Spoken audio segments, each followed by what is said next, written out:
Chapter Chicks, and I'm here to do a book review over Living Dead in Dallas by Charlaine Harris. Now, before I get started with the book review, I just want to say thank you so much for bearing with us in this huge break that we had. We got really busy planning everything for the wedding, and everything turned out great. I'm all married now, and, you know, we had a good honeymoon in Gatlinburg. We had a lot of fun, and now it's time to start getting back into Chapter Chicks. So we have a lot planned. We're not really going to say anything yet, but we're just pretty much trying to dive right in where we left off. And I know you guys want to see pictures from the wedding, but I don't have any of my own yet. They are still being photoshopped and all that stuff. Josh's cousin is actually the one who took the pictures. So, yeah, we don't really have any of the pictures yet. But when I get them, I will do a slideshow and I'll post it on Facebook or on YouTube so you guys can see all the awesome pictures that we took, because it was a lot of fun and we did a lot of awesome pictures. But I am actually in a really big hurry. We are getting ready to go Christmas shopping, and I wanted to film this video and get it done with so I could have it edited and have no excuse for not posting it. So I'm just going to get started, dive right in. I just want to start this review by saying that this is not a young adult book. This is an adult book. It has adult themes. So do not read this if you are not mature enough to handle those themes, if you don't have permission from your parents to read adult books. This is not a YA book. This is the second book in the Sookie Stackhouse series. The first one is Dead Until Dark.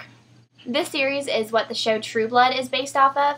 So I have a really hard time figuring out what actually happened in the first book, because it's, to me, a lot of people say that it's not, but to me it's so similar to the show. So I feel like the first book was the first season, this book was the second season, and I'm guessing the third book is the third season, but I don't know, because I haven't read the third book yet. But, so it was really hard for me to decipher what happened in the show and what happened in the movie, because I kind of read them and watched them, like, really close together, so, and it was a long time ago, so I don't really remember. But I'm just going to get started in the synopsis. I had a really cool way to begin this synopsis off, but it involved giving a spoiler to the first book, and this kind of a little bit to the series of the show if you haven't seen it. It comes right out and says it, but it's still a spoiler, and I didn't really want to say it, so this doesn't really start off very cool. The synopsis doesn't, but the book starts off good, but the synopsis kind of sucks. But basically there's this girl named Sookie, and she meets a vampire named Bill Compton, and this is her first vampire that she's ever met. So she's pretty freaked out. You see, in this town, vampires are no longer in hiding. In fact, due to synthetic blood that's been developed that can nourish them just the same as a human's blood, they're mainstream. So as Sookie gets deeper involved with Bill, other vampires start to come around, obviously, because Bill has been accepted into this community as accepted as they can be. And the vampires that do come around start to get pretty curious about Sookie and why Bill has such a strong interest in her. So Eric, this very, very high-ranking vampire, asks Sookie and Bill for a favor, and they pretty much have no choice but to comply to Eric's wishes. So soon, Bill and Sookie find themselves on their way to Dallas to try to figure out what people know about a missing vampire. The only problem with this is when you're dealing with vampires, you're never safe. Now, I will also say that my opinions of these characters, or this book, is really biased due to the show.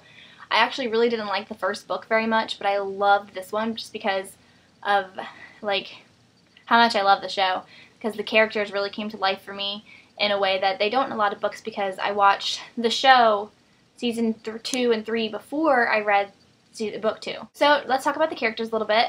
I really love Eric. I am a big fan of Eric in the show. If you guys have watched any of our tags, you probably know that. I cannot wait to see more of book Eric, because I'm sure there's a difference, and I'm really looking forward to see what those differences are. In the first book, I really thought Bill was really annoying, but he wasn't as annoying in this as he is in the show and he is in the first book.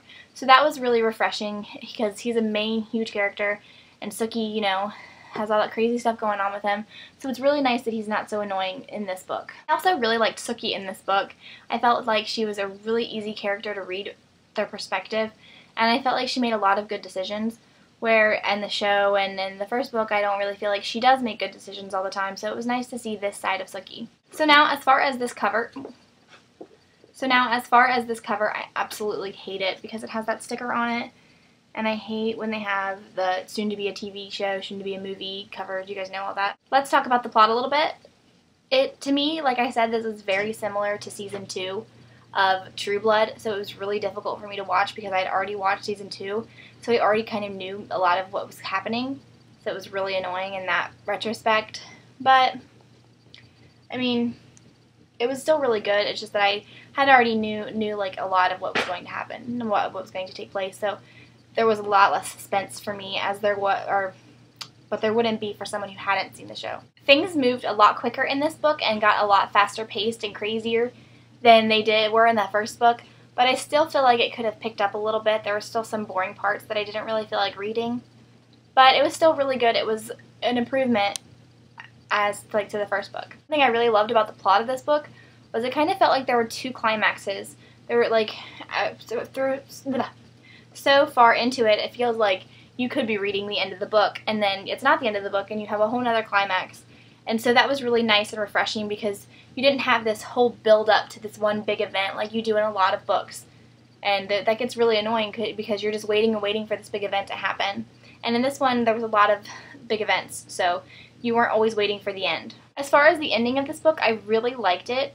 I felt that it gave a lot, but also left you with it took a lot, like it answered a bunch of questions, it wrapped things up really nicely, but then it also left you with a lot of ominous things to come, so you're still really eager for the 3rd book, and I think it was a great way to end it. So yeah, like I said, I'm in a big hurry, so I'm just going to end this.